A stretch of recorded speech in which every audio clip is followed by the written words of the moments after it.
క్రైస్తవులండి అందరికీ క్రీస్తు పేట మీకు అందరి కొందరంలో యుద్ధకాల సమయంలో మేము చెప్పబోయే మాట ఏంటంటే, నేను వీడియో చేశా క్రిస్మస్ గురించి. అంటే క్రిస్మస్ అంటే కొత్త బట్టలు వేసుకొని ఇల్లును సిద్ధపరిచి అంగరంగ వైభవంగా బంధుమిత్రులతో తిని చిందులేస్తూ ఇది కాదు క్రిస్మస్ అని చెప్పి నేను చెప్పాను కదా. దానికి అర్థం ఏంటంటే, ప్రియ సహోదరి ప్రియ సహోదరుడా శ్రద్ధగా వినండి, అర్థం చేసుకోండి. నేను చెప్పేది బాగా అర్థం చేసుకోండి. ఏమైనా నిన్ను బాధ పెట్టుంటే నన్ను క్షమించండి, దయతో అర్థం చేసుకుంటారని భావిస్తున్నాను.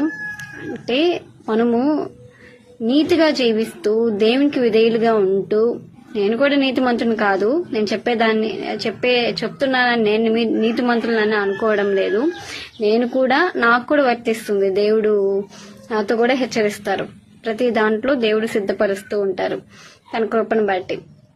చెప్పేది ఏంటంటే, మనము దేవుని దృష్టికి నీతిమంతులుగా ఉండి మన హృదయాల్ని శుద్ధి చేసుకొని క్రిస్మస్ చేసుకుంటే, అది నువ్వు కొత్త బట్టలు వేసుకున్నా, ఇంటిని శుద్ధపరిచిన, మన మనస్సుని సిద్ధపరచుకొని క్రిస్మస్ చేసుకుంటే అది వండర్ఫుల్ క్రిస్మస్.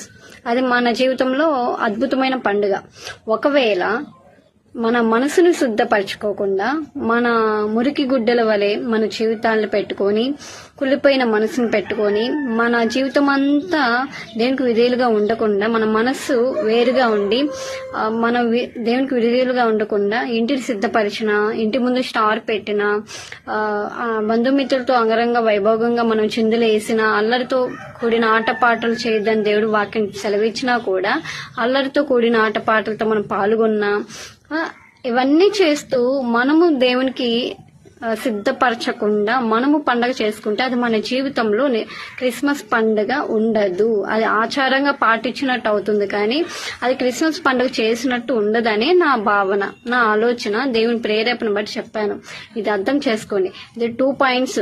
1 పాయింట్ ఏంటంటే, మనము మన హృదయాన్ని సిద్ధపరిచి ఇవన్నీ చేసినా కూడా దేవుడు లెక్క అడగరు. దేవునికి మనం మనస్ఫూర్తిగా పండగ చేసుకుంటే అది క్రిస్మస్. మనకు ప్రతిరోజు క్రిస్మస్సే, ఒక డిసెంబర్ 25 అని కూడా కాదు.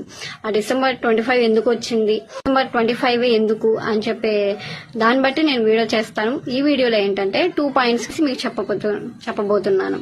ఏంటంటే, 1 పాయింట్, మనం హృదయాన్ని సిద్ధపరచుకొని క్రిస్మస్ చేసుకుని అన్ని కొత్త బట్టలు చేసిన అన్ని చేసి దేవుణ్ణి ఆరాధించడం.